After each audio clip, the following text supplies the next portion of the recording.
Taylor was living the normal life of a teenage girl when she was suddenly stricken with fibromyalgia, a painful, debilitating disease of the muscles and joints which can sometimes be misdiagnosed. I was just in so much pain that getting up out of bed was difficult, and my headaches had gotten so bad that my senses were heightened, and I had to wear sunglasses and earplugs to school to get through the classes. I kept saying to the doctors, I don't think she's going to make it. And they kept telling me that I was crazy and that there was nothing wrong with her and that she was fine and that it was all in her head and she was making it up. But I knew that wasn't the truth, and I knew I had to fight for her.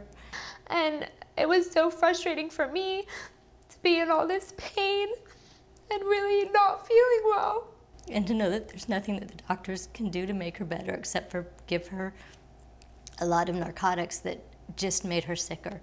The more narcotics they gave her, the more sick she'd get. She kept looking and trying to find other options and other things that could make me healthy when I had sort of just decided that it was time to learn to live with it. Most fabulous thing was we left Dr. Rader's office and we were driving back, and it was about a half an hour, 45 minutes on our way home, and all of a sudden Taylor's like, Mom, Dad, you gotta look at me, this is amazing.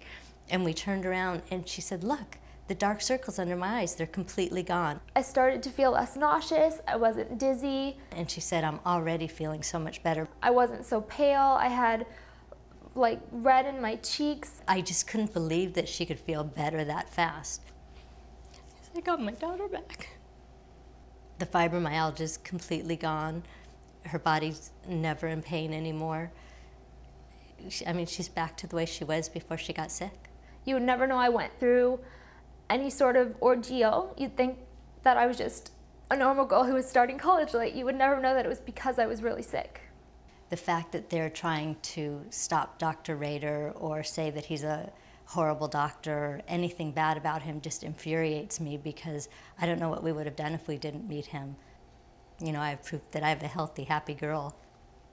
And she wouldn't be if it wasn't for him. I'm just ready to be happy and healthy and have a really good life from now on. So that's what I'm ready to do.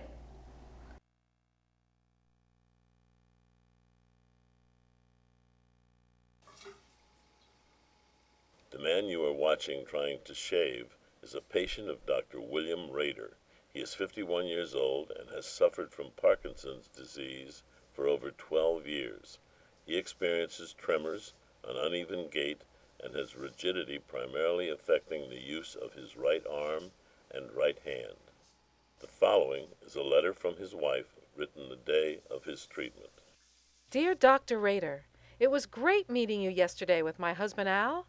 I thought you'd be interested to see this video that we took of him 3 hours post-treatment. It's unbelievable. I mean, you saw me shave. It's like his reflexes woke up. I swear I wouldn't believe it if I hadn't seen it myself. In the video, you can see that he is able to shave normally and is catching a penny with his right side, his bad side. Sincerely, a very happy wife, Kim. 3 hours after. What did you just do? 3 hours after stem cell, catching a penny. Catching a penny. Did you see that? Catching a penny. Where'd that go? This is his right hand, and he's had like 3.5 shots of tequila. Look how blue that is. Oh my God. Stuck in the fingers. But what? What do you think about that? What do you think about Oh my God.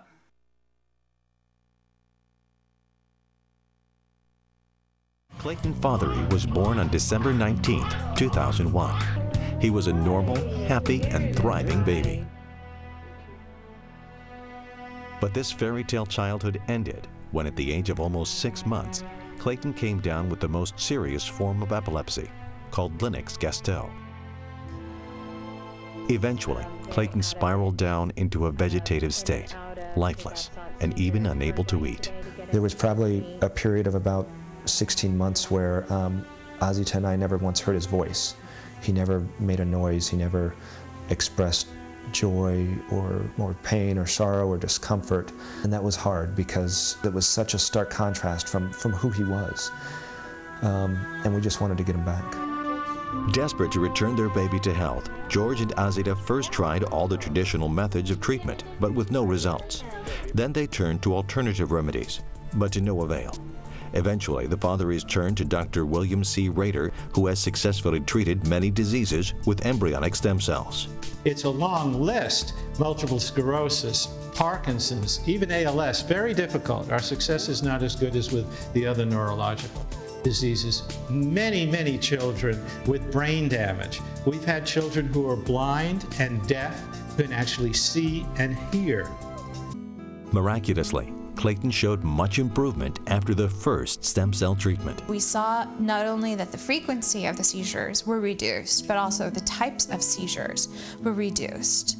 And as we saw the seizure reduction, we also saw that his muscles in his body were becoming stronger. Within just a few weeks, we saw that he got neck control. And as of January 1st, 2005, Clayton was seizure-free, and he became responsive to his world. I was playing with him, and I was tickling his stomach, and he started laughing. And I just about died. For a child like Clayton, this is astonishing. Most people who will look at him as he is now is going to say, my goodness, this is a brain-damaged child. What's the big deal? The big deal is that we went from a child who you could bang 2 pots in his ear and he wouldn't move, a child who had approximately 2 months to live because he couldn't eat, a child who did not respond to anything, to a child that you see today is actually walking on his own and laughing and enjoying life. I'm 100% convinced that the stem cells have transformed Clayton, because we have tried all of the Main Street treatments and they all failed him. What we did pray for and what we did want for Clayton is that whether or not he had seizures his whole life, whether developmentally he didn't, progress to a normal stage, we wanted Clayton to be able to experience joy. And so when he started smiling again,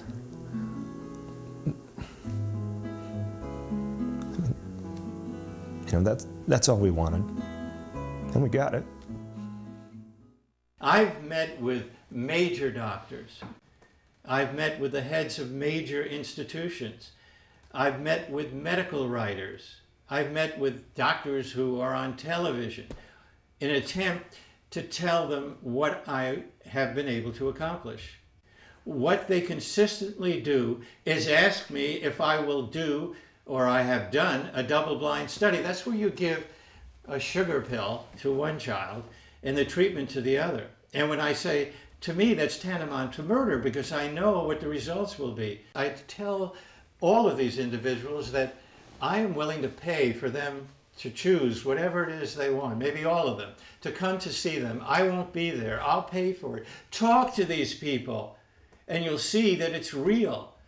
They turn to me again and say, we want double-blind studies.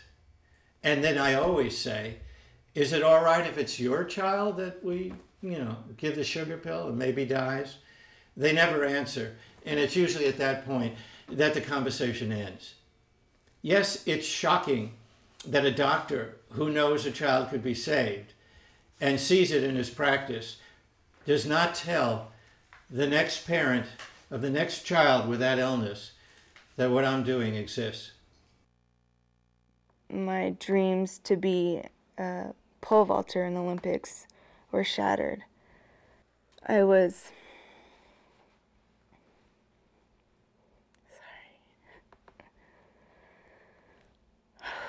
I was driving home from a pole vaulting meet. We hit black ice, which is ice that you can't see. It was late at night. The vehicle went out of control, and as the car was rolling, I was thrown out of the vehicle to oncoming traffic. So when I woke up in the hospital, and there were doctors around saying, you had a spinal cord injury. We don't exactly know how bad it is right now.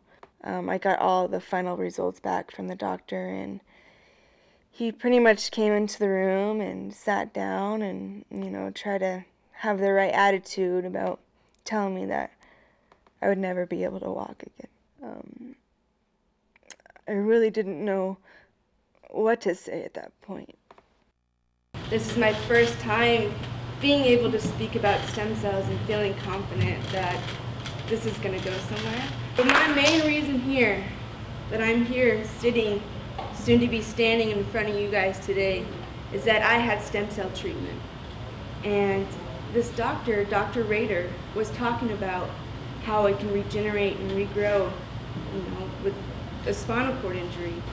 When I met Dr. Rader, within 2 minutes I was in tears. They told me that I could become normal. And within 2 weeks, I traveled down to the Dominican Republic, where I had my first stem cell treatment. Within the first treatment, I noticed after 2 weeks that I was able to stand and take 100 steps after 3 months. And now I'm going to continue my speech standing and showing you guys what I've overcome.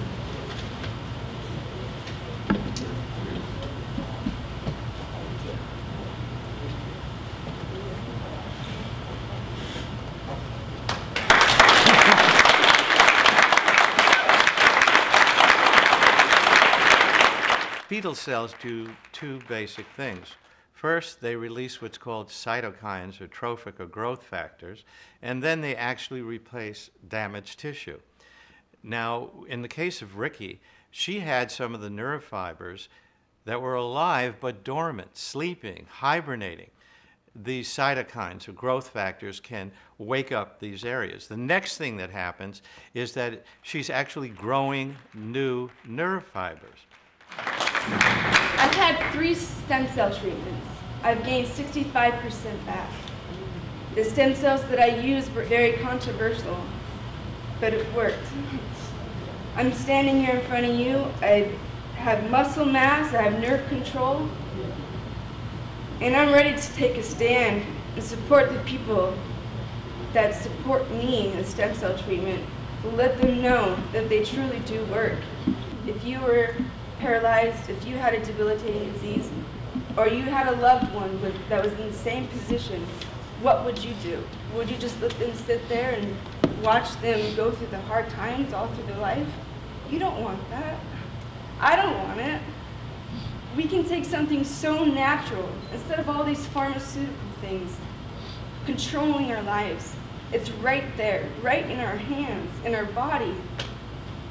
And I hope that you guys can take that from today and help support people like me, help support people that are in chairs, dying from cancer, heart disease, and help us make a difference, because this is the next regenerative medicine. What you're about to see are letters from a few of the patients that we have treated. Dear Dr. Rader, when I came to see you, half of my body, including my face, was paralyzed due to Bell's palsy.